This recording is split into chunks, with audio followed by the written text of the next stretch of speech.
Oremos. Nuestro Padre bondadoso, ante tu presencia nos presentamos en esta mañana. Queremos que tu palabra nos hable, que pueda poner en nuestros corazones mensaje de vida para vida.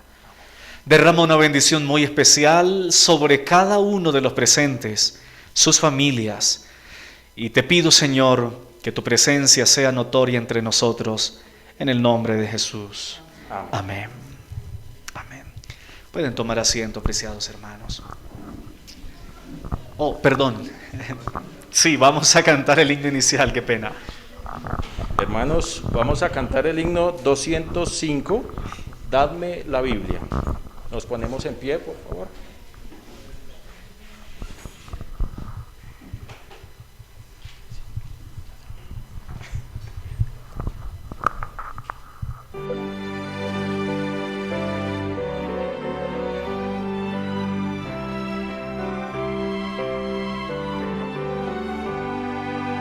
Dadme la Biblia, reluciente estrella, norte del nauta en tormentoso mar. Nunca el nublado esconderá su brillo, pues las tinieblas puede disipar. Dadme la Biblia, santa y clara nueva, luz del camino angosto y celestial, regla y promesa, ley y amor unidos, hasta que rompa el alba eterna. Dadme la Biblia en mi desaliento, cuando el pecado cáuseme temor. Dadme los bienes dichos del Maestro, siempre me encuentre junto al Salvador. Dadme la Biblia, santa y clara nueva, luz del camino angosto y celestial, regla y promesa, ley y amor unidos, hasta que rompa el alba eterna. Dadme la Biblia, antorcha a mis pisadas, en la insegura senda terrenal, única luz constante en las tinieblas, prenda de paz y amparo celestial. Dadme la Biblia, santa y clara nueva, luz del camino angosto y celestial, regla y promesa, ley y amor unidos, hasta que rompa el alba eterna. Dadme la Biblia, luz de vida eterna, junto al sepulcro su esplendor alzar, sobre el Jordán destáquense las puertas, fulgidas de la célica ciudad. Dadme la Biblia, santa y clara nueva, luz del camino angosto y celestial, regla y promesa, ley y amor unidos, hasta que rompa el alba eterna. Amén, amén. Pueden sentarse.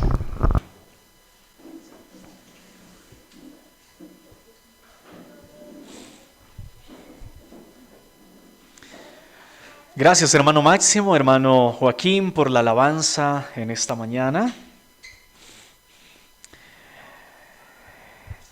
Un saludo especial, un saludo cordial a cada uno de ustedes, queridos. Me alegra de verdad verles, tenerles en esta hora. Qué grato privilegio. Yo quisiera poder estar con ustedes todos los sábados. De verdad que sí. Mi deseo es el poder acompañarles cada sábado, pero ustedes saben que son 5 iglesias las que tengo que ministrar, que atender, y por esa razón no puedo estar todos los sábados aquí. Y es el motivo por el que cuando tengo la posibilidad de estar aquí, trato de aprovechar para hablar sentidamente a mi iglesia, para guiar a mi iglesia, para ilustrar a mi iglesia. Pero saben, hermanos, como no tengo la posibilidad de predicar cada sábado, ni tengo la posibilidad de predicar cada miércoles, últimamente lo hemos venido haciendo. Por cierto, los invito a que participemos del culto de miércoles, hermanos. Lo estamos haciendo a través de Zoom. Por ahora estamos trabajando a través de Zoom y pronto llegará el momento, o quizá volverá el momento cuando podamos reunirnos. Pero por ahora lo estamos haciendo a través de Zoom, así que todos los miércoles a las 7 de la noche tenemos culto de oración. Los invitamos, les animamos para que participemos. Ahí en el grupo está el link para que usted se conecte y para que usted participe de ese momento de estudio de la palabra y de oración. Pero también, entendiendo que no puedo dirigirme sino cada 5 sábados a ustedes, estamos tratando de usar las redes sociales para llegar a ustedes. Hay un video que he preparado, no sé, yo quisiera hacer aquí la evaluación rapidita. ¿Cuántos de ustedes ya vieron el video que les envié? Muy bien, tenemos 4 personas. Pero ¿lo vieron completo? ¿Sí? ¿Lo vieron completo? Ok. Especialmente es de 40 minutos. Los últimos 20 minutos son fundamentales para el desarrollo espiritual de la vida y la vida de cada uno de nosotros. Quienes no lo hayan visto, por favor, de verdad, como un padre le ruega a sus hijos, yo le ruego, de verdad, veámoslo. Es una manera de dar una mirada hacia adentro en nuestra vida espiritual. Es la forma de podernos comparar de alguna manera frente a un espejo. Yo decía en el video, voy a tomar aquí unas palabras rapiditas. Los carros, los vehículos hay que llevarles a hacer revisión técnico-mecánica todos los años, ¿cierto? Nosotros tenemos que ir al médico para hacer un chequeo general todos los años. Bueno, cada 6 meses es lo que por lo menos se nos pide. Tenemos que ir a revisar nuestra dentadura, tenemos que ir a revisar los ojos, tenemos que revisar los electrodomésticos, tenemos que revisar los drenajes de las casas, los circuitos eléctricos, toda esa parte.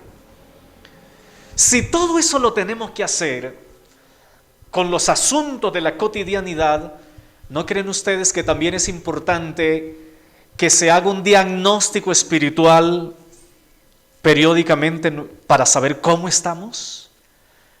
6 puntos analizamos, si no estoy mal en el video, 6 puntos que nos dejan ver cómo está la vida espiritual. Por eso los invito, si alguno no está en el grupo, si a alguien no le llegó, envíenmelo, pero por favor, es parte del ministerio ese video, es parte del ejercicio de ministración a la feligresía, ese video que ha sido preparado, por supuesto, con mucha oración para la iglesia, para cada uno de ustedes. No dejen de verlo en verdad. Y quisiera saber si alguien de los presentes aún no ha recibido la guía del servicio cristiano que repartimos ahora más temprano, para que a la salida por favor nos la pida y entonces usted también pueda participar del plan que iniciaremos el lunes, de lunes a viernes, de 8 a 8:30 de la noche vía Zoom, para abordar o desarrollar el material. Así que ahí les dejo también, mis queridos hermanos, si alguno no lo ha recibido a la salida, por favor, nos puede solicitar este material. Ahora sí, quiero invitarles para que nuevamente inclinemos nuestros rostros, oremos. Padre bondadoso, en esta hora vamos a abrir tu palabra. Queremos, oh Dios de los cielos, que puedas hablarnos por medio de ella y que el mensaje de esta mañana en verdad pueda ser un llamado, pueda ser una advertencia, pueda ser una tierna invitación de tu parte para despertar, para vivir, para avanzar, para crecer en la fe. Señor, háblanos, te lo pido, te lo suplico en el nombre de Jesús.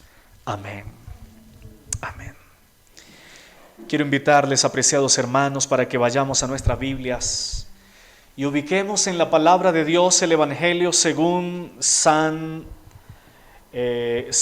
Mateo, Evangelio según Lucas. Evangelio según Lucas. Y vamos a ubicarnos en el capítulo 16 de este Evangelio. Lucas, capítulo 16. Mientras ustedes ubican el texto, yo quisiera mencionar algunos detalles, no en relación con el texto, sino en relación con la condición espiritual en la que vive el mundo hoy día, y especialmente el pueblo de Dios. ¿Saben, queridos? Nunca antes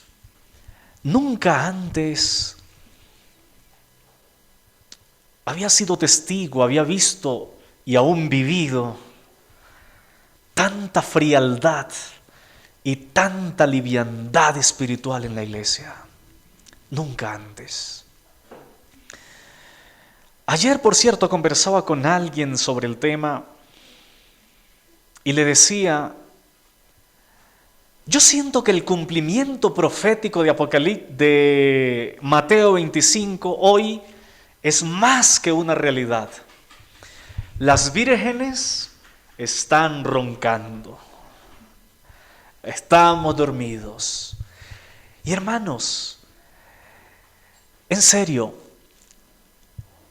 son 33 años en la iglesia, son 33 años de vida cristiana, son 33 años en los que he vivido y he participado de muchos momentos espirituales, de planes, de trabajo, de eventos.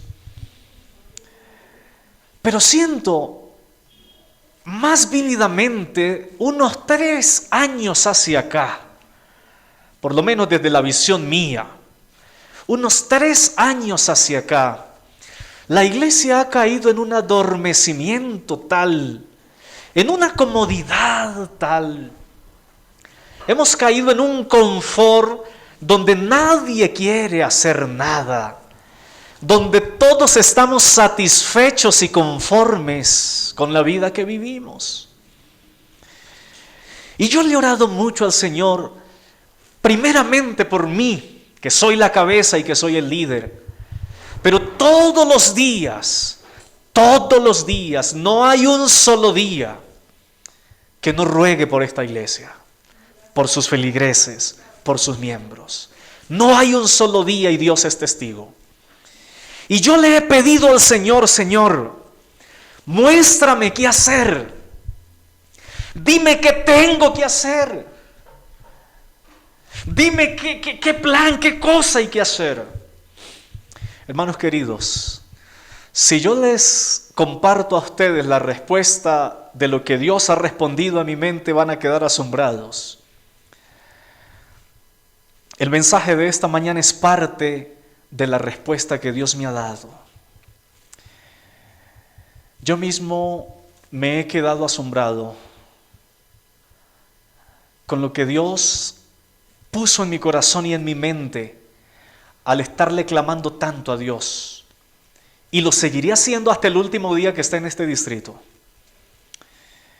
Y seguiré clamando y seguiré pidiéndole a Dios que me ayude a saber qué hacer con mi iglesia.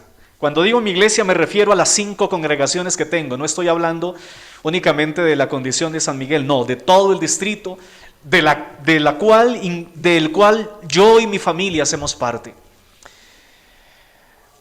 Hay muchas cosas que yo tengo que hacer como líder.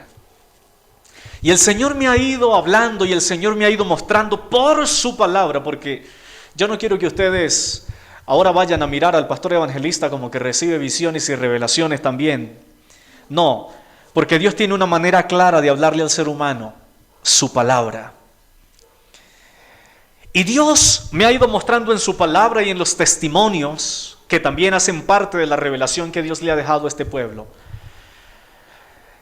Y me llamó mucho la atención, y parte de esa respuesta, como digo, está en el texto de esta mañana. Vamos a Lucas capítulo 16, versículo 19 en adelante. El mensaje de esta mañana está centrado en Lucas capítulo 16, versículo 19, hasta el último texto o hasta el último versículo de este capítulo. Había un hombre rico que se vestía de púrpura y de lino fino y hacía cada día banquete con esplendidez. Había también un mendigo llamado Lázaro que estaba echado a la puerta de aquel lleno de llagas y ansiaba saciarse de las migajas que caían de la mesa del rico. Y aún los perros venían y le lamían las llagas. Aconteció que murió el mendigo y fue llevado por los ángeles al seno de Abraham. Y murió también el rico y fue sepultado. En el Hades alzó sus ojos estando en tormento y vio de lejos a Abraham y a Lázaro en su seno. Entonces gritando dijo: Padre Abraham, ten misericordia de mí. Envía a Lázaro para que moje la punta de su dedo en agua y refresque mi lengua, porque estoy atormentado en esta llama.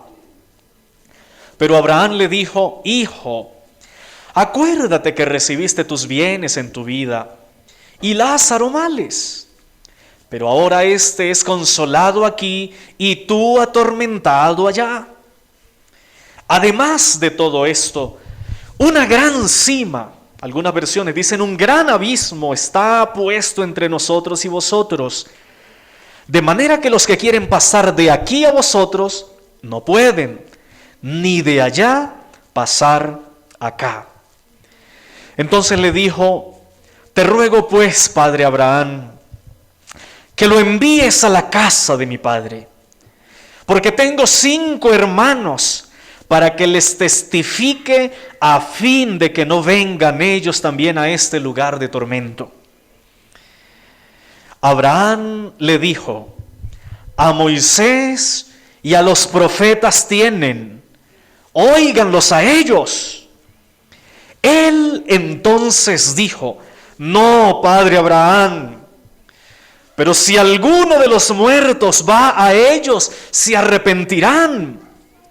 Pero Abraham le dijo: Si no oyen a Moisés y a los profetas, aunque se levanten algunos de los muertos, tampoco les oirá. Lo primero que quisiera mencionar de este pasaje es hablar del contexto y poner en contexto el texto que estamos estudiando. En primer lugar, porque ha sido un texto mal interpretado por muchas personas. De hecho, algunos que sustentan el tema de la inmortalidad del alma o que los muertos después de que mueren se van para el cielo o están en un lugar de tormento, se anclan justamente en este pasaje.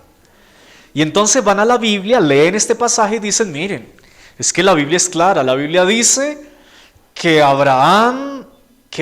Lázaro estaba en el seno de Abraham, estaba delante de Dios, y que el rico estaba en un tormento quemándose allí eternamente en una llama, estaba ardiendo. Saben,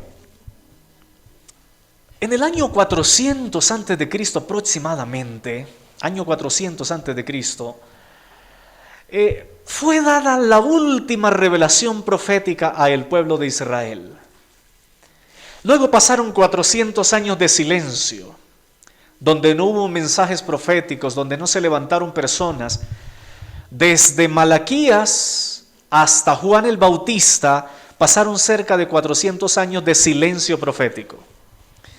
En ese tiempo de silencio profético, en ese tiempo donde Dios no habló, donde Dios guardó silencio, se empezaron a levantar filosofías, se empezaron a levantar leyendas. De hecho, es durante ese tiempo donde se escriben los libros de sabiduría, los libros de Tobías, los libros de todos aquellos libros extracanónicos, es decir, que no están en el canon, pero que sí aparecen en la versión de Jerusalén. ese periodo de tiempo se empezaron a escribir todos estos libros, no por revelación de Dios. Pero también empezaron a nacer teorías griegas, teorías egipcias, especial y mayormente griegas. Platón y Aristóteles, por ejemplo, fueron uno de los que sostuvieron que el cuerpo era la cárcel del alma y que entonces cuando la persona moría, el alma se liberaba porque salía del cuerpo, que era la cárcel. Y una cantidad de teorías empezaron a circundar.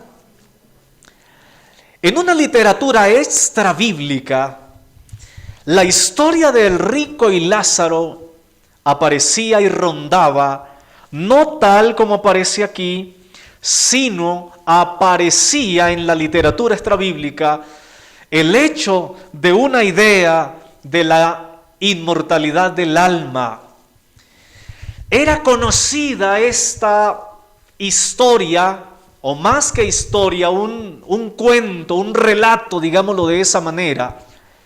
Y ahora lo que Jesús va a hacer es que va a tomar una leyenda. Esa pudiera ser la mejor expresión.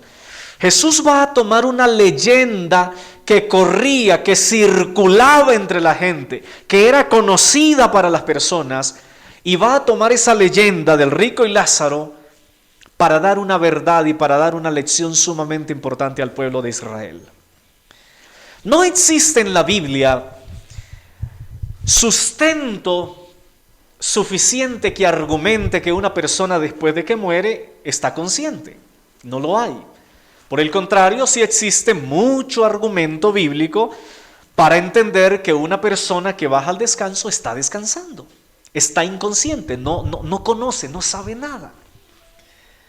Esta era una leyenda popular y Jesús la va a tomar, vuelvo a mencionar, para darle una lección a las personas, especialmente al pueblo judío. Y saben, queridos, la lección que Jesús va a mencionarle al pueblo de Israel, al pueblo judío, es sumamente importante. Tan importante que para nosotros hoy día también se va a hacer sumamente valiosa, o es muy, muy valiosa. Entonces, antes de ir a esa lección, vuelvo a hacer claridad y vuelvo a dejar claro, este relato nada tiene que ver con la inmortalidad del alma. Era una leyenda que circulaba, Jesús la toma, dice está bien, le da el nivel de relato o de parábola. Todas las historias, si ustedes se dan cuenta, Lucas, el capítulo 16 y el capítulo 15, 16, son completamente de parábolas. Todas las historias que aparecen en Lucas 15 y Lucas 16 son parábolas. No son eventos reales, sencillamente son parábolas o son leyendas. Algunos afirman incluso que la parábola del hijo pródigo era también una leyenda que había, y Jesús también la toma para dar un mensaje espiritual y la acomoda, por supuesto, a su estilo. Así que tanto la parábola del hijo pródigo como la parábola del rico y Lázaro eran leyendas que rodaban, que circulaban por allí, pero Jesús las toma para poner una enseñanza. Yo estoy seguro que si Jesús hubiese venido hoy a ejercer su ministerio, quizás Jesús también tomaría el relato de Macondo o tomaría otros relatos que circulan entre nosotros para enseñarnos verdades espirituales, porque una de las características que Jesús tenía en su enseñanza era tomar cosas conocidas para enseñar verdades desconocidas. Y entonces llevaba a la gente desde lo conocido a lo desconocido. Y de esa manera Jesús llegaba con enseñanzas a las personas. ¿Qué es o de qué cosa se trata el capítulo 16 y los versículos 19 al 31? Hay dos cosas sumamente interesantes en este relato. De la primera de ellas voy a hacer mención muy rápida. pero me concentraré mayormente en la última parte del relato. En primer lugar, este relato Jesús lo usa para enseñarle a las personas que es en vida donde cada persona tiene que determinar el rumbo de su vida, de su historia. Y que después de muerto no hay manera de cambiar el estado en el cual hemos perecido. Noten ustedes que el rico está clamando a Abraham y le está diciendo, mira, manda al menos que moje con el dedo, que moje su dedo y que venga, que me gotee agüita aquí para refrescarme un poco. Y Abraham le responde y le dice, mira, no hay nada que hacer. Tú tuviste en vida lo que tuviste, hiciste lo que hiciste, este también pasó por la situación, vivió como vivió, ya no hay nada que hacer. Hay una gran cima, dice, hay una gran cima, y cima con S. Si ustedes van a Google, o mejor los que son expertos en la lengua española, entenderán que cima con S no es así, sino es así. Es decir, es un abismo. Cima con C sí es montaña. Es decir, hay un gran abismo, hay una gran separación entre ustedes y nosotros, está diciéndole Abraham al rico. Por lo tanto, la primera lección que el texto menciona es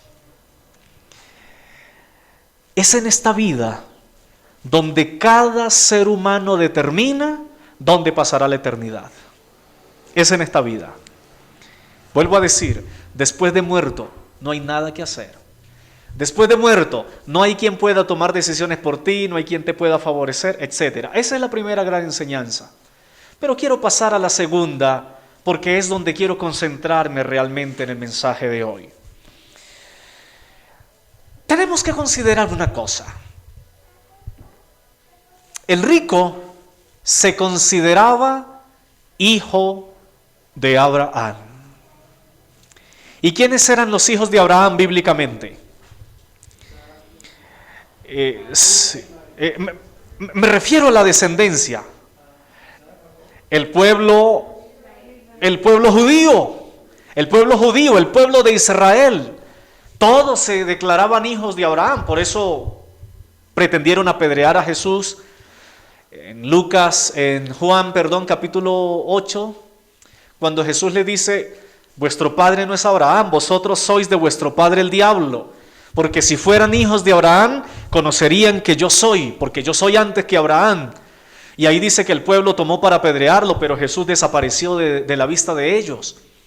Los judíos eran quienes se consideraban hijos de Abraham. En el sentido espiritual, hoy día, en la actualidad, ¿quién es el Israel espiritual hoy día? Nosotros los cristianos. Todos los cristianos nos hacemos llamar el Israel espiritual. Por lo tanto, el rico está representado o está representando a el cristianismo. Pero a una clase de cristianismo, no a toda. El rico está representando al cristianismo que vive un cristianismo nominal, que vive un cristianismo de nombre, que vive un cristianismo de profesión solamente, que vive un cristianismo, yo lo voy a decir de una manera, quizás no suene feo, mediocre, tibio. El rico está representando a esa ala del cristianismo. Ustedes pueden corroborarlo, de hecho, en el capítulo 21 de Palabras de Vida del Gran Maestro. Allí se explica este texto. Resulta que el rico toda la vida vivió siendo hijo de Abraham. De hecho, dice la Biblia, ahí en el relato que hemos leído, que en su mesa había abundancia de pan. Y ustedes conocen también qué simboliza el pan en la palabra de Dios, ¿cierto? Había abundancia de pan. El mendigo tomaba las migajas que caían de la mesa y se alimentaba de esas migajitas, mientras que el rico, gozaba de tremendos banquetes. Lo tenía todo, por eso era rico. ¿No se les parece eso a una expresión que aparece en Apocalipsis capítulo 3, versículos 14 en adelante? Yo soy, ¿qué cosa? Yo soy rico. Me he enriquecido y de ninguna cosa tengo necesidad. ¿Qué necesidad tenía este rico? Ninguna. Ninguna. Estaba rico. Lo tenía todo. Dice, no tengo necesidad de nada. Resulta y pasa, queridos hermanos, que nosotros en esta tierra lo podemos tener todo y no nos damos cuenta de las necesidades que tengamos. Y es verdad que en esta vida podemos vivir supremamente bien y no tenemos necesidad. El gran problema radica cuando tengamos que enfrentar el juicio final. Ahí es donde nos vamos a dar cuenta lo inútil que fue vivir una vida sin necesidades físicas. A ver si lo digo mejor de otra manera para ser mejor comprendido.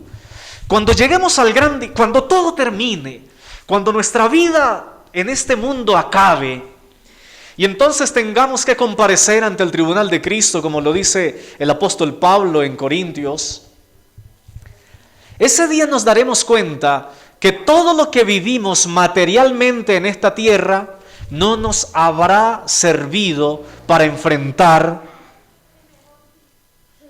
el juicio. No nos habrá servido de nada. Anoche conversaba con alguien en una visita pastoral que hacía y yo les decía a ellos, por una serie de preguntas que ellos me formularon, y entonces yo les di una respuesta, por supuesto, que encaja con el tema que estamos presentando en esta hora. Yo les decía, mira, hermanos, y se lo digo a ustedes también con mucha seriedad del asunto. Nosotros hemos aprendido a vivir para esta tierra. Hemos aprendido a sortear las situaciones de esta tierra. Hemos aprendido a tener éxito en nuestro trabajo, en nuestros estudios. Hemos aprendido a tener éxito en nuestros negocios. Vivimos para esta tierra bien. Y yo estoy seguro que todos los que estamos aquí de verdad vivimos bien. Yo creo que ninguno de ustedes esta semana tuvo que pasar 3 días aguantando hambre porque no había nada que echar a la olla. Y si alguno está pasando en esa situación, por favor háganoslo saber. Yo creo que ustedes durmieron en una camita calentita esta semana bajo un techo. De alguna manera vivimos bien. Son necesidades básicas que están suplidas. Hemos aprendido a vivir y hemos aprendido a sortear las situaciones de esta vida.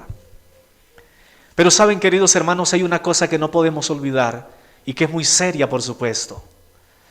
Y es que nosotros, a diferencia de todos los demás, porque la pregunta anoche surgía justamente por qué nosotros teníamos que esforzarnos más que los impíos o que los que no son temerosos a Dios, y por qué los que no son temerosos a Dios prosperan de una manera tremenda. Y es que nosotros tenemos que trabajar doble, queridos hermanos, y nosotros tenemos que esforzarnos el doble, y nosotros tenemos que trabajar el doble. ¿Y saben por qué? Porque nosotros, además de trabajar para sortear las cosas de esta vida, también tenemos que trabajar para el cielo. Ahí hay una diferencia entre nosotros y cualquiera de las otras personas. Tú tienes que rendir aquí en esta tierra, pero también tienes que rendir para el cielo. No podemos encasillarnos ni podemos esforzarnos solamente en las cosas de esta tierra. Quien trabaja y quien vive solo para los asuntos de la cotidianidad y de las cosas de esta tierra, pues con dolor tengo que decir, en esta tierra quedará. Quien solo se esfuerza por los asuntos de esta tierra, no pasará de esta tierra.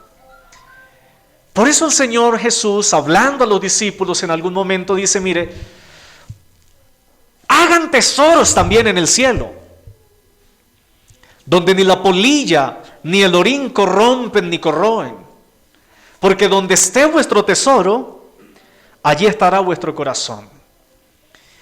Y los seres humanos en esta vida se han encargado nos hemos encargado de amañarnos, de hacer tesoros en esta tierra, tanto, de sacrificarnos tanto por los asuntos de esta tierra, que nuestro corazón está aquí en la tierra. Tenemos tantos motivos para vivir en esta tierra, que no queremos desprendernos de esta tierra.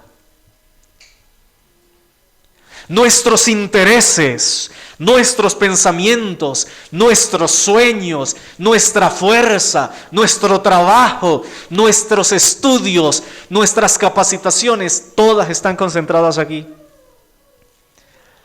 Yo conozco personas que hasta las 3 de la mañana están estudiando en los libros para poder sacar una buena nota.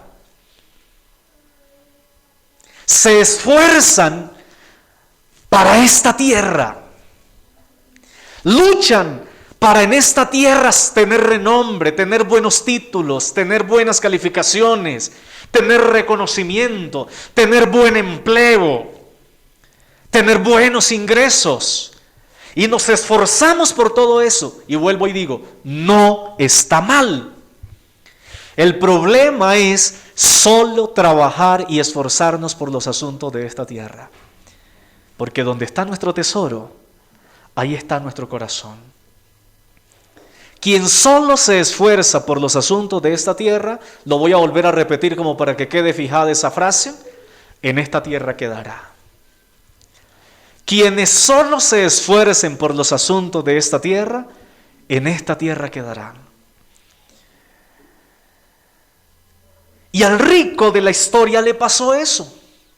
Dice el texto bíblico que cada día hacía un banquete, que vivía con esplendidez, que vestía con púrpura, que vestía con lino fino, que vestía con cosas valiosísimas.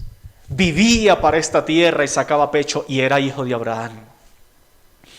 Nosotros en esta tierra hacemos nuestro bachillerato, luego hacemos la carrera, luego viene la especialización, luego la maestría, el doctorado y una cantidad de cosas. Y yo me pregunto, ¿y cuándo vamos a hacer una especialización espiritual?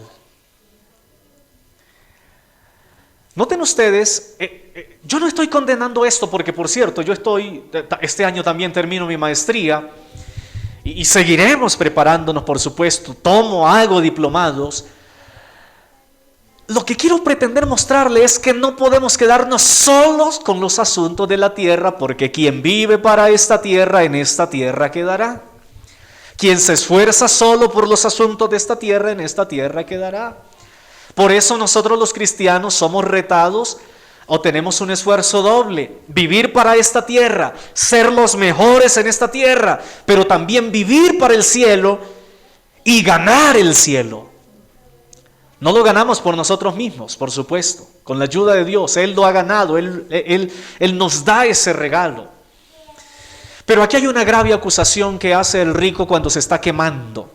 Si ustedes van al versículo 27 del texto, 16-27, hay un pedido que le está haciendo el rico a Abraham, que en el relato figurativo, Abraham está allí representando a los salvos y está consolándolos y está allí dándoles ahora la bienvenida, ese lugar de privilegio. Ahora el rico lanza un clamor y le dice, versículo 27, entonces le dijo, te ruego pues, Padre, que lo envíes a la casa de mi padre, porque tengo 5 hermanos, para que les testifique, a fin de que no vengan ellos tampoco a este lugar. ¿Entienden ustedes qué es lo que el rico está pretendiendo decir? Yo no quiero que los hermanos que están allá y que están viviendo como yo viví, tengan y corran la misma suerte que ahora yo estoy corriendo. Me gusta como palabras de vida del gran maestro justamente explica este versículo. Y es el pedido implícito que le está haciendo el rico a Abraham. Lo que le está diciendo es, mira, Señor, si hay alguien que les hable, si hay alguien que vaya y los despierte, si hay alguien que vaya y les muestre la condición en la que están, ellos no se van a perder como yo. Eso es lo que el rico está diciendo. O sea, el rico está consciente de que sus hermanos, ¿cómo están? En la misma condición de él.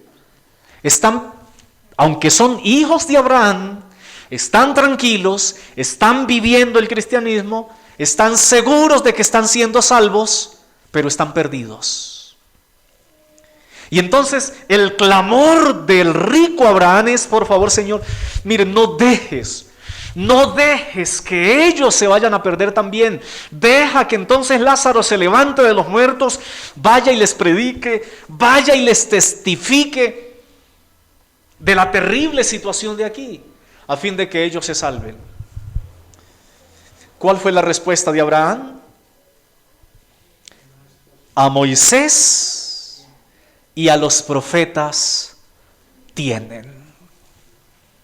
Que los escuchen a ellos. Eso es lo que está diciendo, que los escuchen a ellos. Versículo 29, Abraham les dijo, a Moisés y a los profetas tienen, que los oigan a ellos. Y Abraham vuelve y dice, el rico, vuelve y le dice a Abraham, le dice, no. No, padre Abraham, por favor, no. Yo creo que figurativamente en el relato, porque por supuesto ya les dije que no es una historia real. El rico vuelve y le clama y le llora a Abraham y le dice, no, padre Abraham, versículo 30. Si alguno de los muertos va a ellos, de seguro que lo van a escuchar. Pero Abraham vuelve y responde, versículo 31.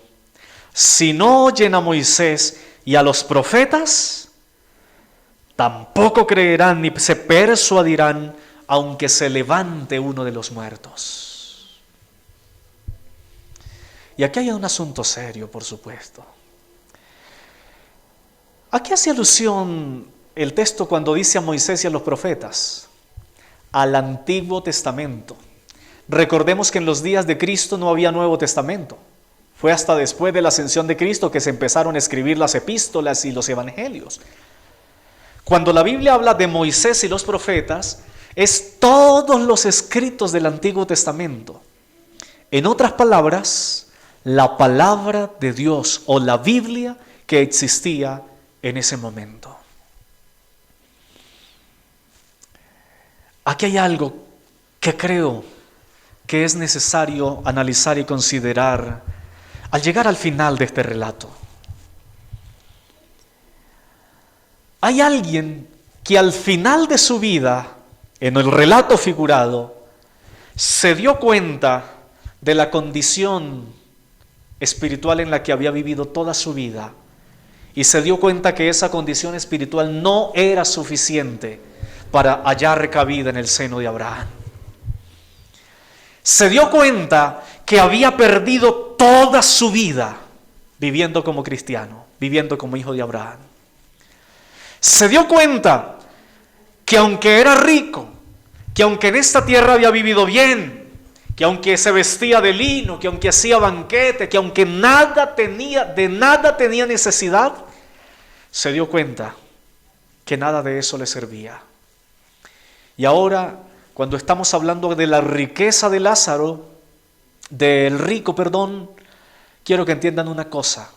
Nunca Jesús pretendió hablar aquí de las riquezas materiales, sino de las riquezas espirituales. Dios nunca condena la riqueza material. De hecho, los hombres de Dios del pasado eran hombres sumamente adinerados. Dios no condena la riqueza. Desde que se sepa administrar sabiamente, Dios da vía libre a cada persona para que lo haga.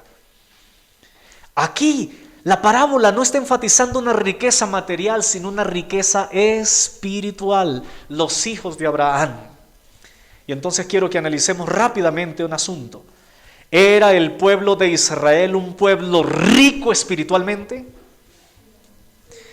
Sí, en cierto sentido.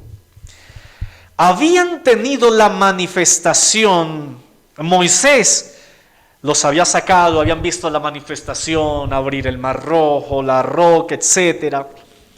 Luego Dios les había empezado a mandar jueces, luego les empezó a levantar profetas, y como si fuera poco, el mismo Jesús en persona vino. Y el mismo Jesús tiene que subir a la montaña, aunque ese es otro sermón que tengo. Pero Jesús sube a la montaña y desde la montaña empieza a llorar. Y desde la montaña empieza a decir: Jerusalén, Jerusalén, que matas a los profetas y apedreas a los que son enviados. ¿Cuántas veces esta expresión a mí me toca realmente? ¿Cuántas veces he querido juntarles como la gallina junta sus polluelos debajo de sus alas y no quisiste? El pueblo de Israel había tenido experiencias que nadie más había tenido. Una riqueza espiritual que desperdiciaron, una riqueza espiritual que no valoraron, una riqueza espiritual única. Por eso la Biblia dice: a los suyos vino y los suyos no le recibieron. Pero ellos se conformaron con hacer parte solamente de nombre de ese pueblo. Es que nosotros somos la luz, decían ellos. Y por eso no se juntaban con los gentiles. Es que nosotros somos el pueblo santo de Dios. Y como somos el pueblo santo de Dios, no hay comunión entre lo santo y lo común. Y despreciaban al prójimo. Y como se creían un pueblo rico espiritualmente, los fariseos, dice que iban cada día por las plazas orando públicamente y sacando pecho. Es que nosotros ayunamos, y es que nosotros hacemos, y es que nosotros.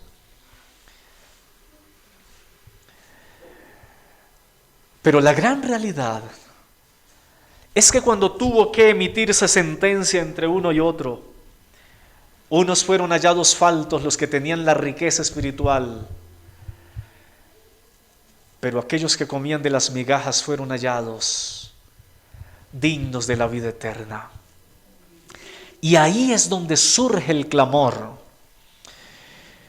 Y aquí parte la respuesta de lo que alguna de las madrugadas el Señor puso en mi mente. Y creo que es una respuesta pensada en mí, en mi familia, antes que en mi iglesia. Aunque se levante uno de los muertos, nada va a pasar. Esta condición espiritual de la iglesia, ningún hombre la va a resolver. Aquí puede venir a ser el pastor del distrito Chapinero, Pablo el apóstol. Nada va a pasar. Aquí puede venir a ser el pastor de la iglesia, Elías Tisbita, y traer de asociado a Eliseo. Nada va a pasar. El mismo Dios podrá enviar a su Hijo Jesucristo entre nosotros. Nada va a pasar. Porque dice el texto bíblico: si no oyen a Moisés y a los profetas, ni aunque se levanten los muertos para testificar, van a creer y van a hacer algo. A ellos tienen, a ellos oigan. Entonces, ¿qué sí puede pasar? Porque si esa no es la solución, tiene que haber una solución.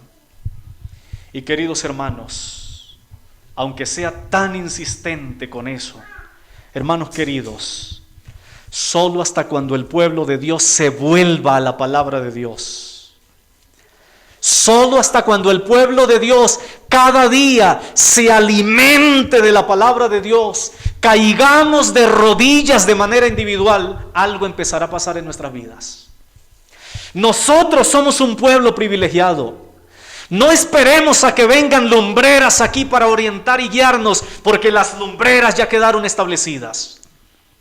Lámpara es a mis pies tu palabra, una luz en el camino.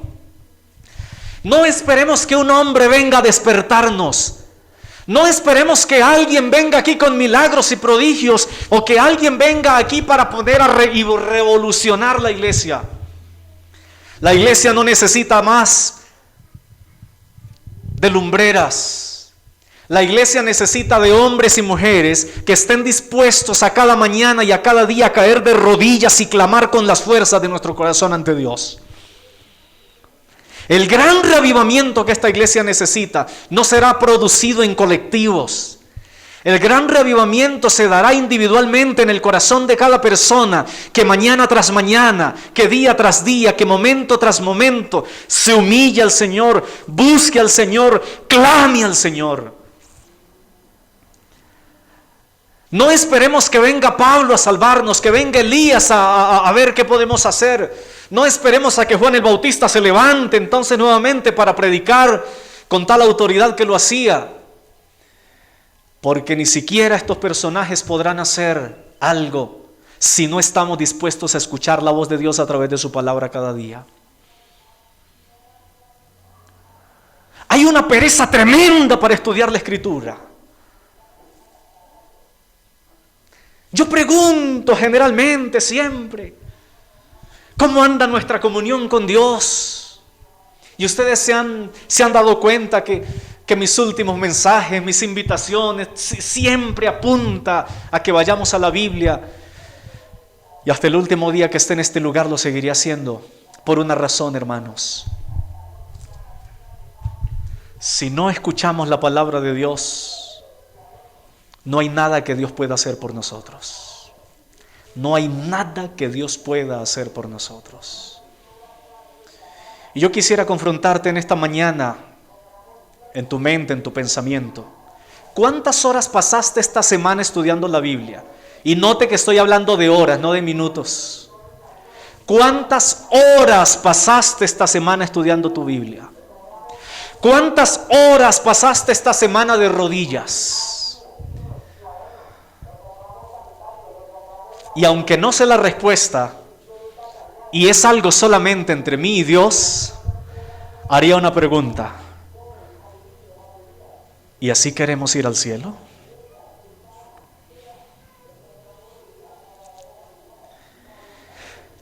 Hermanos queridos, ¿qué puedo hacer por este pueblo? ¿Qué planes? ¿Qué cosas le hago? Y el Señor pone en mi mente y dice: aunque se levanten los muertos, nada podrán hacer. Pero hay algo que sí puedes hacer. Condúcelos a la palabra de Dios y a que tengan una vida de devoción activa. Y esa es la razón por la que ustedes me escuchan en cada predicación, en cada momento, rogándoles con el corazón, de verdad, hermanos, volvámonos a la palabra de Dios. Doblemos nuestras rodillas cada día para hablar con Dios. Pastor, prediquemos más mensajes de profecía. Sí, son lindos y los necesitamos. Pero aquí podemos traer al pastor Esteban Borro. Aquí podemos traer a los más grandes exponentes de la profecía. Nos alarman, nos ilusionamos un rato y a los 2 meses o al mes seguimos viviendo exactamente igual. Pastor, necesitamos hablar más de esto y de aquello. creo que necesitamos hablar menos y vivir más. Y esa vivencia ni el pastor, ni el anciano, ni absolutamente nadie la puede hacer por ti.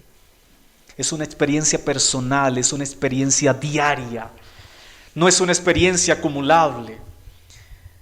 Yo le decía a alguien, mira, los taxistas todos los días antes de empezar a trabajar dejan tanqueada la noche anterior su vehículo o madrugan a tanquearlo. Para poder utilizar estos aparatos, lo primero que nosotros hacemos es llegar y conectarlos. Cuando nos vamos a ir al trabajo, desayunamos. Todo necesita una fuente de alimentación. Pero los únicos que no necesitan alimentación para vivir espiritualmente son los cristianos. Hermanos, más que nadie, nosotros lo necesitamos, y más en el tiempo en que vivimos. Quiero que entendamos una cosa. Lo vuelvo a decir porque la Biblia lo dice. Aunque los muertos se levantaran para predicarnos, no escucharíamos. Porque nosotros escuchamos un mensaje maravilloso hoy y en la semana siguiente estamos viviendo igual que como hemos vivido siempre. Porque escuchamos mensajes maravillosos y nada pasa. Y eso sucede porque este pueblo, lastimosamente, este pueblo ha aprendido a alimentarse de segunda mano y no de primera. ¿A qué me refiero con eso? Nos gustan escuchar los sermones en YouTube. Y es que ese pastor sí predica bonito. Es que ese sí, me encantan los sermones de fulano y me encantan los... Y escuchamos y pasamos, si es posible, pasando todo el día escuchando sermones. Pero nunca, voy a hablar al menos, nunca 30 minutos de encuentro con Dios por su palabra reemplazarán 10 sermones que puedas escuchar en un día. Nunca una linda predicación que escuches reemplazará los 30, 40 o una hora de tiempo que pases sobre tus rodillas. Este pueblo necesita comunión con Dios. Este pueblo necesita encontrarse personalmente con Dios cada día. Este pueblo necesita pasar de rodillas, pasar sobre la palabra de Dios para poder levantarse y ser fuerte en el tiempo final. Queridos hermanos, lo digo con dolor. No hay nada que yo pueda hacer por ustedes. No hay nada que yo pueda hacer por ustedes.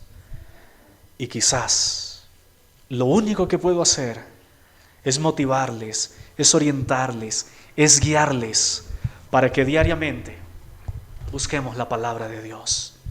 Aquí está la fuente de la vida eterna. Aquí está la fuente del perdón, aquí está la fuente de la salvación, aquí está la fuente de la sabiduría.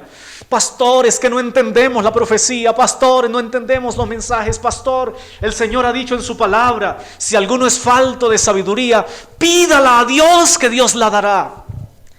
A nadie Dios dejará en tinieblas si busca fervientemente la palabra de Dios con oración, con ayuno y con ruego. Pero nosotros pasamos más tiempo en otras cosas de esta vida antes que buscando la fuente de poder que nos hará vivir espiritualmente.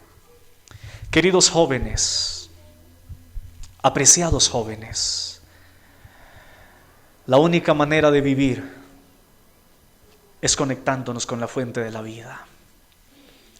Queridos jóvenes, no vivan para esta vida solamente. Acuérdense de su Creador en los días de su juventud y recuerden ustedes que un día tendremos que comparecer ante el tribunal de Cristo y nos encontraremos cara a cara con Él. Y apreciados hermanos adultos, no nos basta haber vivido mucho tiempo en la iglesia, no nos basta ser cristianos nominales, necesitamos ser cristianos vivos. Vayamos a la palabra de Dios, vivamos la palabra de Dios cada día. No nos conformemos con un estudio escueto y ligero. No nos conformemos con que hoy ya estudié la escuela sabática, eso debería ser lo último que estudiamos. Alimentémonos de la fuente de poder que es la palabra de Dios. solo así, y quizás solo así, podremos despertar de este sueño tan bárbaro en el que estamos. Ningún hombre te despertará. Ningún predicador te conmoverá tus fibras. Ninguna persona, ningún ser humano podrá hacer algo por ti para que entonces reacciones y abras tus ojos y te muevas.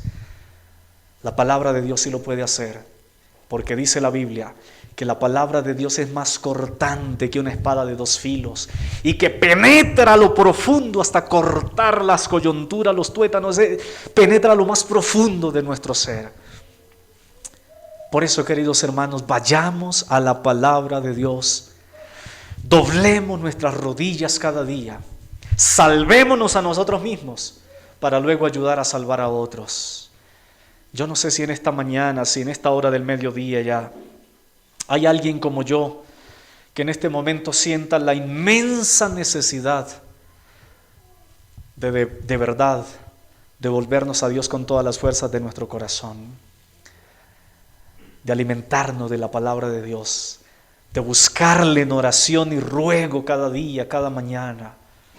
Este no es un asunto de poca monta, de verdad es un asunto serio, hermanos. Podemos estar en la iglesia por años, pero podemos estar perdidos.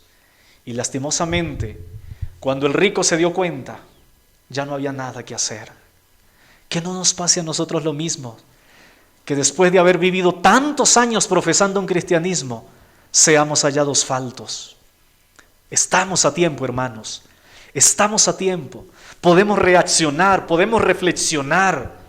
No esperemos que venga el novio para llenar las lámparas. Llenémoslas ahora, a fin de que podamos entrar por las puertas de la ciudad y ser hallados dignos de la salvación. Alguno quisiera decirle al Señor en esta hora: Señor, quizás he fallado en mi devoción personal con Dios. No la estoy haciendo algo muy mecánico, muy monótono. Pero quisiera a partir de este momento empezar a tener un encuentro contigo cada mañana. ¿Hay alguien aquí que no tenga Biblia en su casa? Somos privilegiados. Tenemos Biblias, tenemos la revelación profética, tenemos la revelación desde Adán hasta este momento. Somos un pueblo rico. Yo les pregunto, y cierro con esto: ¿qué no tenemos nosotros en relación con lo que tuvo el pueblo de Israel en el pasado? Lo tenemos todo y más. No hay excusas.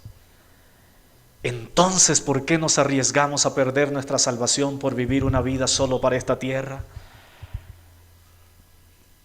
¿Hay alguien que en esta mañana quisiera levantar su mano, colocarse en pie y decir: pastor, yo quiero orar junto con usted para que el Señor nos reavive, para que el Señor toque nuestra vida, nuestros corazones, y para poderme encontrar contigo cada mañana a través del estudio de tu palabra, a través de la oración? ¿Alguien quiere orar conmigo en esta hora y clamar al Señor para que Dios le ayude? Entonces, ahí donde estás, vamos a decirle a nuestro Padre: querido Dios, en una extensa exposición hemos visto esta mañana la condición del pueblo de Israel, que perfectamente puede ser la condición de nosotros hoy día. Pueden venir planes, pueden surgir métodos, se pueden hacer cosas, pero nada de eso va a pasar y va a cambiar nuestras vidas, a menos de que aprendamos a tener una relación viva contigo, a menos de que aprendamos a depender personalmente de ti, Señor. Señor, estamos muertos espiritualmente. Estamos fríos como iglesia, Señor. Muchos de nosotros llevamos años sin dar una literatura, sin dar un estudio, sin conducir a alguien a tus pies. Muchos de nosotros llevamos semanas, meses y quizás años sin abrir tu palabra y estudiarla. Muchos de nosotros difícilmente nos arrodillamos para orar Aprisa nos sentamos en la cama y balbuceamos algunas palabras y luego nos levantamos a correr en la cotidianidad. Muchos de nosotros, Señor, hemos vivido solo para esta tierra. Pero Padre, por tu palabra tú nos has hablado esta mañana. Señor, necesitamos vivir. Necesitamos volvernos a ti. Necesitamos, oh Dios de los cielos, resucitar espiritualmente. Y eso solo se consigue a través de ti por medio de tu palabra. Aunque un muerto se levantara para hablarnos, aunque los profetas del pasado vinieran para hablarnos, quizás volveríamos a hacer lo que el pueblo de Israel hizo: perseguirlos, apedrearlos, echárnoslos de enemigos. Por eso, Señor, en esta hora queremos clamarte con todas las fuerzas de nuestro corazón, Señor.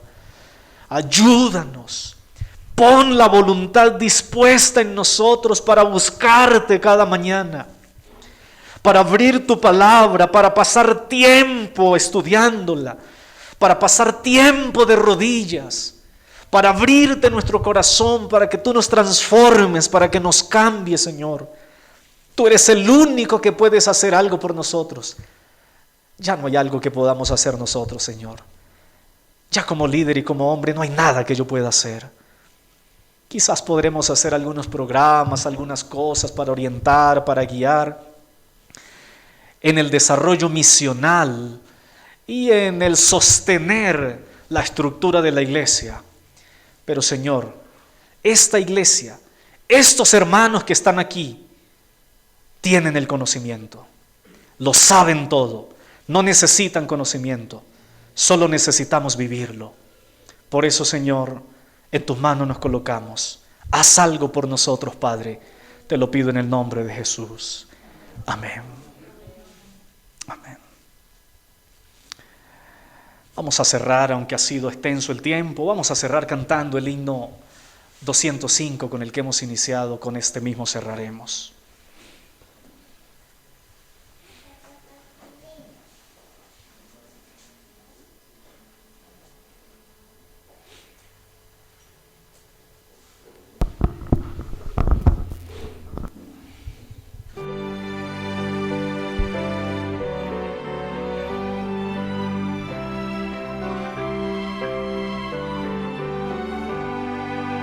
Dadme la Biblia, reluciente estrella, norte del nauta en tormentoso mar.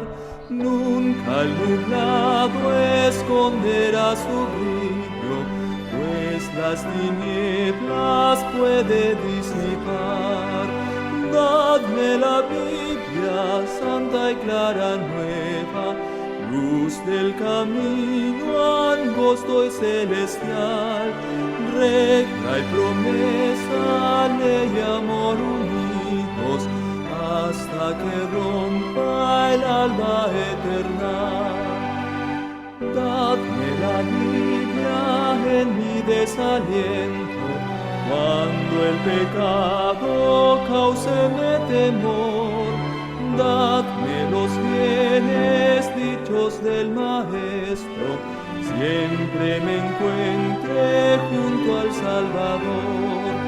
Dadme la Biblia, santa y clara nueva, luz del camino angosto y celestial, recta y promesa, ley y amor unidos, hasta que rompa el alba eterna. Dadme la Biblia, antorcha a mis pisadas, en la insegura senda terrenal, única luz constante en las tinieblas, prenda de paz y amparo celestial. Dadme la Biblia, santa y clara nueva, luz del camino angosto y celestial, recta y promesa, ley y amor unidos, hasta que rompa el alba eterna. Dadme la Biblia, luz de vida eterna, junto al sepulcro su esplendor alzar. Sobre el Jordán destáquense las puertas, fulgidas de la célica ciudad. Dadme la Biblia, santa y clara nueva, luz del camino angosto y celestial, regla y promesa, ley y amor unidos, hasta que rompa el alba eterna. Amén. Este es el pan vivo que ha venido del cielo, dijo Jesús un día a sus discípulos. Y conoceréis la verdad, y la verdad os hará libres. Santifícalos en tu verdad, oh Padre, tu palabra es la verdad. Que Jehová nos bendiga y nos guarde, que haga resplandecer su rostro sobre cada uno de nosotros, que tenga de nosotros misericordia y nos conceda su paz. Un feliz sábado.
Respire.